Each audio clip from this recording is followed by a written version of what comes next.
मन को एकाग्रचित करते हुए कथा से जुड़ेंगे।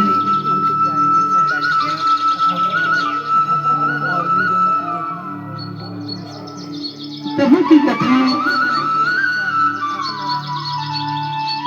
केवल कोई कहानी नहीं, ये आत्मसार करने वाली दिव्य औषधि है। अनेक जन्मों से इस भव सिंधु में पड़े हुए हम यहाँ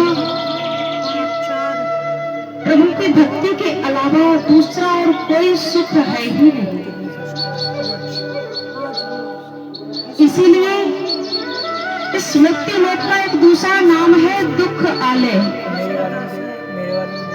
जैसे विद्या जिस स्थान पर प्रदान की जाती है उसका नाम होता है विद्यालय। जिस स्थान पर रोग निवृत्ति के लिए औषधि दी जाती है उसका नाम क्या होता है? चिकित्सालय। ठीक उसी प्रकार से ये मृत्यु लोक का नाम दूसरा है दुख आलय। यहाँ कोई भी मनुष्य सुखी नहीं है। किसी न किसी बात का अभाव उसके जीवन में रहता ही है। और यदि सत्संग के उपरांत वह अपना संतुष्टि कर लेता है, उसके उपरांत भी ये दुख आलय ही रहता है। यहाँ रोग, शोक, बुढ़ापा और मृत्यु ये बड़े ही दुखदायी क्षण होते हैं। ये तो प्रत्येक मनुष्य के ऊपर आने ही है। कोई नहीं चाहता कि मैं रोगी हो जाऊं, लेकिन ये मृत्यु लोक का कटु सत्य है। यहाँ सुखी होना प्रत्येक मनुष्य चाहता है, लेकिन फिर भी दुख हो जाता है। हानि लाभ जीवन मरण जस अप जस विधि हाथ, ये परमात्मा के हाथ है।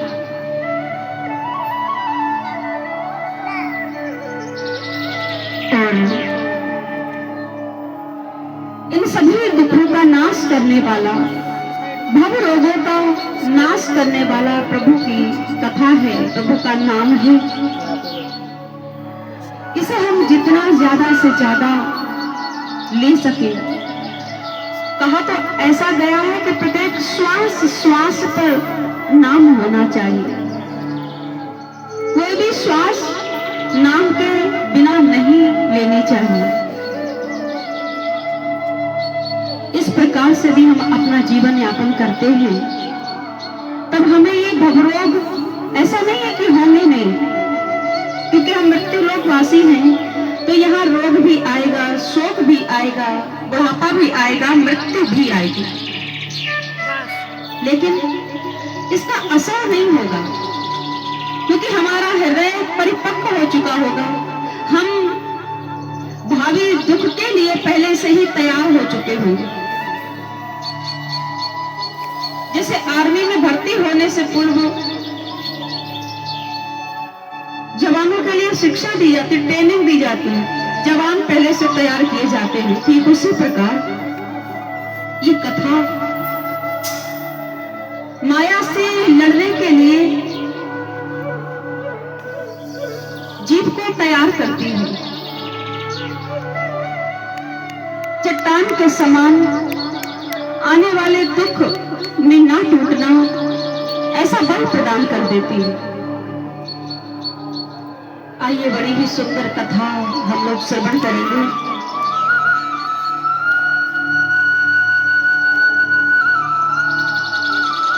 चौबीसवें मनवंतर में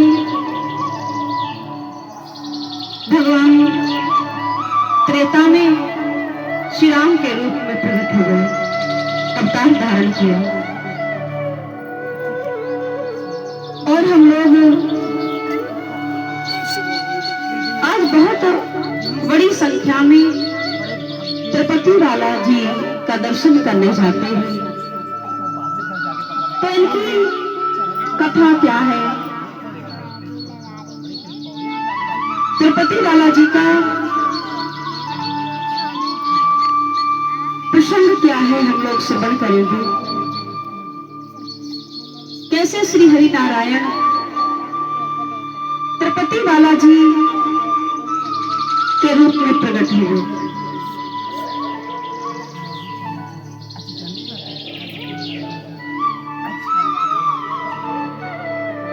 त्रेता में भगवान श्री राम, जानते हैं सभी कि 14 वर्षों का वनवास काट रहे थे और उसी समय रावण जनक नंदिनी का हरण करता है। और वहां पर एक और प्रसंग आता है कि वहां पर जो असली सीता है वो अग्निदेव में प्रविष्ट कर दी गई और माया सीता लंका में गई। यहां से इस कथा का प्रारंभ होता है।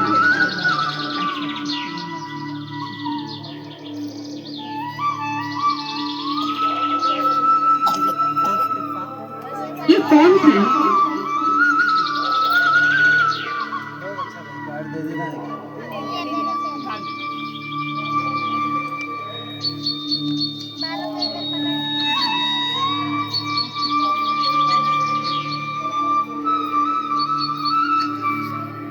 रावण का वध करके लंका का राज विभीषण को दिया गया और विभीषण जी द्वारा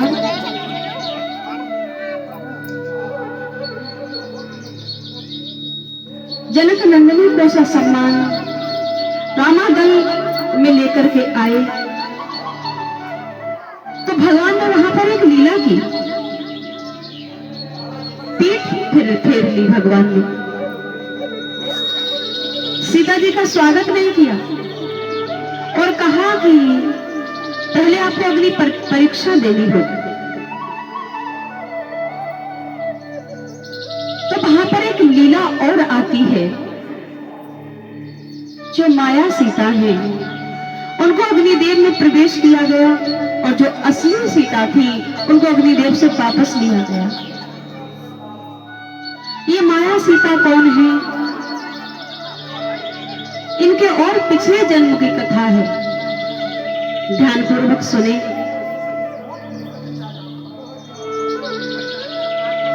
जो महर्षि की वेद ध्वनि से अवतरित हुई, अयोनिजा है, किसी माता के गर्भ से जन्म नहीं लिया था, वेदों की ऋचाओं से प्रकट हुई और जंगल में तप कर रही थी।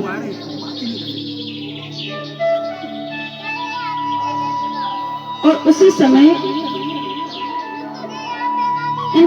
इनका भाव रहा तप करते हुए कि मैं श्री हरि नारायण के राम रूप को अपने पति के स्वरूप में पाना चाहती हूँ। इसी उद्देश्य को लेकर के वेदवती जी ने तप किया।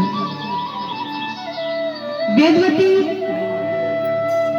तप में बैठी हुई है और उसी समय लंकापति रावण वहां पर आया। इनके रूप और स्वरूप को देख करके आसक्त हुआ। पहले तो अपने भाव को रखा, कहा, लेकिन वह एक निष्ठ होकर के तप में लीन थी। वेदवती ने इनकी बात सुनी ही क्या, वह तो तप में थी। और तभी हठात लंकापति रावण ने वेदवती के केसों को पकड़ा और अपनी तरफ खींचा। तत्काल इनकी तपस्या टूट जाती है, तप भंग हुआ।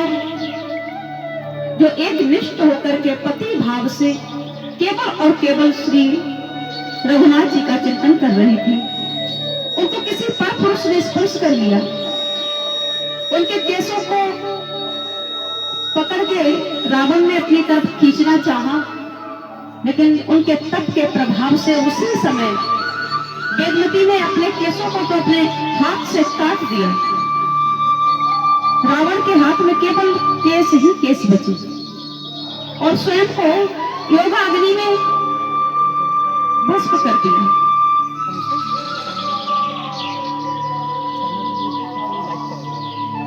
और इस प्रकार से ये कथा यहीं पर सीमित नहीं हो जाती। वही वेदमती माया सीता बनकर के लंकापति रावण के यहाँ गई और जब वापस आई तो बड़ा भाव था कि इस बार तो प्रभु मुझे स्वीकार कर ही लेंगे, लेकिन भगवान ने पीठ घुमा ली, क्योंकि भगवान मर्यादा पुरुषोत्तम है। प्रभु श्री राम ने एक नारी पतिव्रत धर्म लिया था। एक पत्नी व्रत है तो किसी भी अन्य स्त्री के साथ भगवान कैसे शादी कर सकते थे? पीठ घुमा ली। तब वेदमती ने कहा कि स्वामी, ये कैसा न्याय है? पिछले जन्म में भी मैं अपना शरीर भस्म कर चुकी हूं और इस बार भी मेरी यही स्थिति हो रही है। क्या मैं ये मान लूं कि आप कृपा सिंधु, आपका नाम मिथ्या है? आप बड़े कृपालु हैं, दयालु हैं। शेष सारद मुनि वृंद सब आपका जय घोष किया करते हैं, क्या वह सब मिथ्या है, सब झूठ है प्रभु? तो भगवान ने कहा कि हे देवी, इस अवतार में तो मैं एक पत्नी व्रत ले चुका हूं, तो जनक नंदिनी के सिवा मैं अन्य किसी भी स्त्री के साथ पाणी ग्रहण नहीं कर सकता।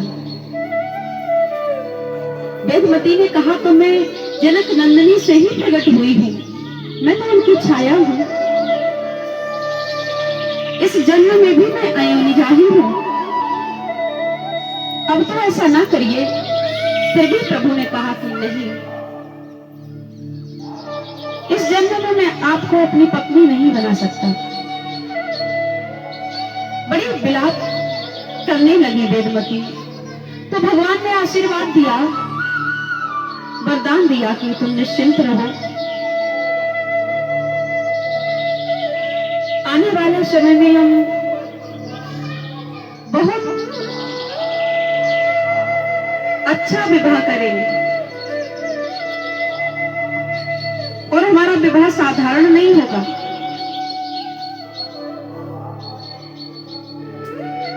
आप पद्मावती के नाम से इस धरा धाम पर आओगी और हम तिरुपति बालाजी के नाम से अवतरित होंगे। और भगवान ने बड़े ही धूमधाम से, बड़े ही जोरदार शादी की। पद्मावती तो एक राजा की कन्या हुई। तो एक राजा एक ग्वाले के साथ विवाह कैसे कर सकता था? क्योंकि सब जानते हैं कि अपने समकक्ष घर भर ढूंढते हैं माता पिता। वह राजकुमारी है तो ठाकुर जी ने कर्ज लिया अपने विवाह के लिए। किससे कर्ज लिया? कुबेर से। आज भी ठाकुर जी कर्ज चुका रहे हैं। तिरुपति बालाजी का जो धन है वो सरकारी कोष में जाता है, कुबेर का कोष भर रहे हैं। आज भी कर्ज चुकता है। अरबों खरबों की चढ़ोतरी आती है मंदिर में, लेकिन वो सब की सब राजकीय कोष में जमा हो जाती है। बड़ा धूमधाम से विवाह हुआ और भगवान ने जब तिरुपति अवतार धारण किया था बालाजी का, उससे पूर्व की कथा। एक दिन लक्ष्मी नारायण विराजमान थे, श्री जी प्रभु के चरणों को दबा रही थी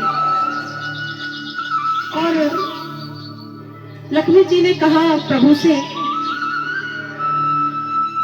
कि मुझे आपका स्वभाव अच्छा नहीं लगता,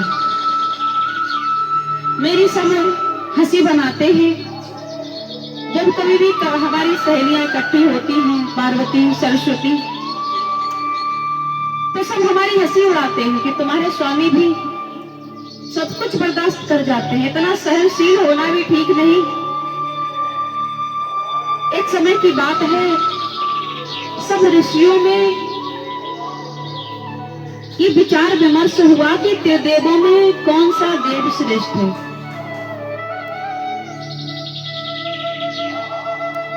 तो अब परीक्षा कौन लेने जाए? अंगिरा, अत्रि, व्यास, पाराशर आदि आदि सभी ऋषिजन इकट्ठे हैं, भृगु ऋषि भी थे। तो किसी में सामर्थ्य नहीं कि देवों की परीक्षा ली जाए कि कौन सर्वगुण संपन्न है। तब जन कल्याण के निमित्त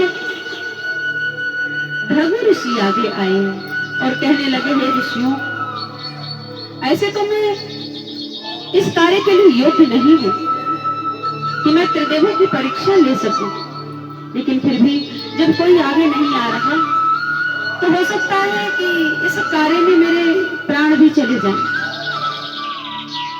मुझे त्रिदेवों के क्रोध का भाजन भी बनना पड़ सकता है, लेकिन फिर भी मैं जाऊंगा और मैं परीक्षा लूंगा त्रिदेवों की। तब प्रभु जी सबसे पहले ब्रह्मलोक गए। ब्रह्मा जी से जाकर के बड़े कटु वचन कहने लगे कि तुम्हें शर्म नहीं आती? स्वयं तो बूढ़े से हो और इतनी युवा पत्नी के साथ बैठे रहते हो, तुम्हें लज्जा नहीं आती? अपने आप को बड़ा धर्मनिष्ठ मानते हो? और इस प्रकार से जब वचन कहे भृगु ऋषि ने, तो ब्रह्मदेव को क्रोध आ गया। कहने लगे, भृगु ऋषि, तुम शायद नहीं जानते कि मैं चाहूं तो इस शिक्षा तुम्हें भस्म कर सकता हूं, लेकिन भलाई इसी में है कि शिक्षा यहां से चले जाए, अन्यथा मेरे क्रोध के सामने तुम टिक नहीं पाओगे। भृगु ऋषि हाथ जोड़ने लगे और प्रणाम करके वहां से चल दिए। और उसके उपरांत कैलाश पर पहुंचे, जहां देवादिदेव महादेव विराज रहे हैं।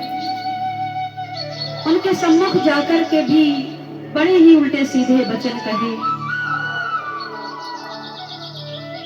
कि अपने आप को बड़ा जन कल्याण कार्यकर्ता समझते हो, विष क्या पी लिया है? तो आप अपने समान किसी को मानते ही नहीं। और भी बहुत कुछ कहा। भगवान शिव को भी क्रोध आया और उन्होंने कहा कि तुम इसी क्षण यहां से चले जाओ, अन्यथा तुम्हारे लिए उचित नहीं होगा। और इस प्रकार से भृगु ऋषि प्रणाम करके और अपने मन की भाव भगवान भोलेनाथ को बताया कि हम ऋषियों ने यह मंत्रणा की है कि त्रिदेवों में श्रेष्ठ कौन है, तो हम जा रहे हैं, आपके अंदर भी क्रोध है प्रभु। और उसके बाद भृगु ऋषि क्षीर सागर में पहुंचे, जहां श्री जी विराजमान है। रूप गुणों की खान लक्ष्मी आनंद घन श्री हरि नारायण के चरणों को दबा रही थी। और इस बार केवल जाकर के अपनी वाणी से बात नहीं की प्रभु जी ने कि इस बार परीक्षा कुछ दूसरे प्रकार से लूंगा, ऐसे काम नहीं चलेगा। और जाते जाते ही भृगु ऋषि ने भगवान श्री हरि नारायण के वक्ष स्थल पर अपने चरण से प्रहार कर दिया। जाकर के भगवान के उस कोमल वक्ष स्थल पर अपने चरण से प्रहार किया, लात मारी। प्रभु योग निद्रा में थे, नेत्र खुले और सामने देखा भृगु ऋषि है। प्रभु ने चरण पकड़ लिए और भगवान कहने लगे, हे ऋषिवर, मेरी पाषाण के समान कठोर छाती है और आपके कोमल कमल के समान चरण है कि आपको मेरी छाती से चोट तो नहीं आई। ऐसे कृपालु हैं प्रभु, ऐसे दयालु हैं। नेत्रों से अश्रु की धारा प्रवाहित होने लगी भृगु ऋषि की, और जय हो जय हो, घुटनों के बल गिर पड़े कि हे नारायण, हे श्री हरि विष्णु, आप ही त्रिदेवों में श्रेष्ठ हैं। अब मेरे जो कार्य मैंने किया है उसके लिए दंड दीजिए।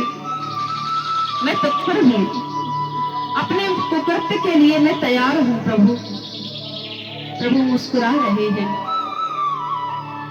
और प्रभु ने कहा कि आप दंड के योग्य नहीं, इसलिए आपका तो क्षीर सागर में बहुत बड़ा स्वागत है, बैठिए। लेकिन ये बात देवी लक्ष्मी को पसंद नहीं आई। उनको बड़ा क्रोध आया और उन्होंने श्राप भी दिया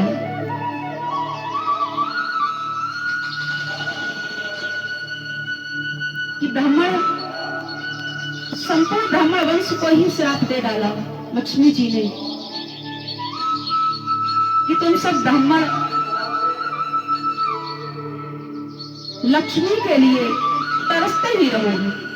तुम्हारा उदर पोषण तो होगा, लेकिन इतना बड़ा वैभव जो होना चाहिए वह कभी भी नहीं हो पाएगा। तुम्हारी भक्ति में भी कहीं ना कहीं दोष बना रहेगा। और इस प्रकार आज भी आपने देखा होगा कि ब्राह्मण ज्यादा वैभव संपन्न नहीं होते, क्योंकि तुमने मेरे स्वामी के वक्ष स्थल पर लात से प्रहार किया है और उनके हृदय में मैं निवास करती हूँ। तुमने मेरा भी अपमान किया है, इसलिए मैं तुमसे प्रसन्न कभी भी नहीं होंगी। और इस प्रकार भृगु ऋषि चले गए तो लक्ष्मी जी ने प्रभु से कहा कि हे भगवान, आप भृगु ऋषि को दंड दें, अन्यथा मैं आपके साथ नहीं रहूंगी। आपने स्वयं का अपमान सहा ठीक है, लेकिन आपके हृदय में तो मैं विराजती हूँ, मेरा निवास स्थान है। आपने मेरा भी अपमान सह लिया, ये कैसा प्रेम है आपका? आप या तो ब्राह्मण को दंड दें, अन्यथा मैं आपके साथ नहीं रह सकती। भगवान श्री हरि मुस्कुराए और कहने लगे, हे देवी, हम ब्राह्मणों के साथ विद्रोह तो नहीं कर सकते। श्री जी ने कहा तो हम आपके साथ रह नहीं सकते।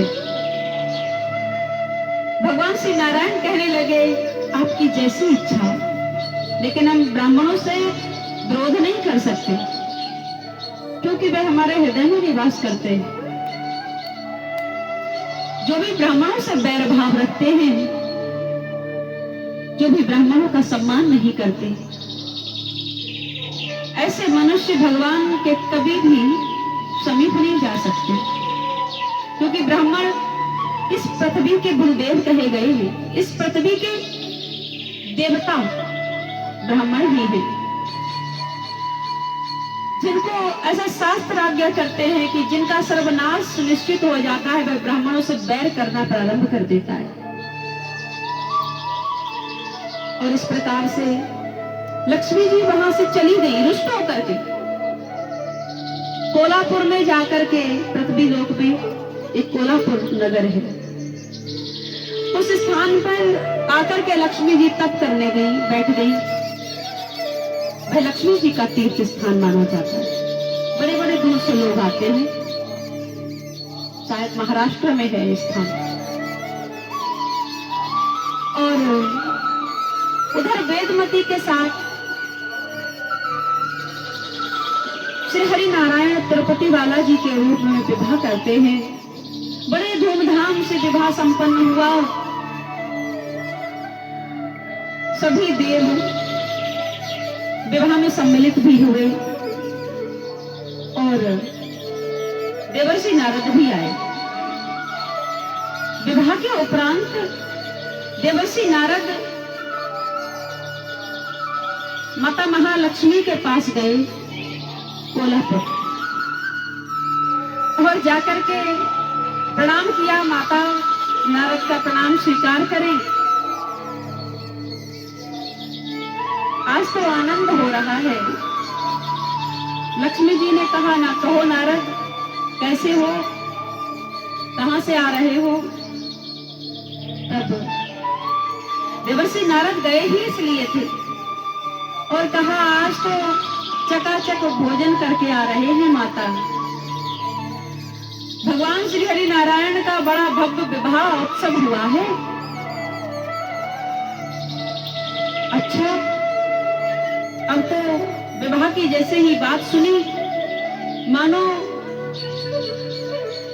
बड़ा ही रोष आया देवी लक्ष्मी को कि हमें बताया भी नहीं और विवाह कर लिया।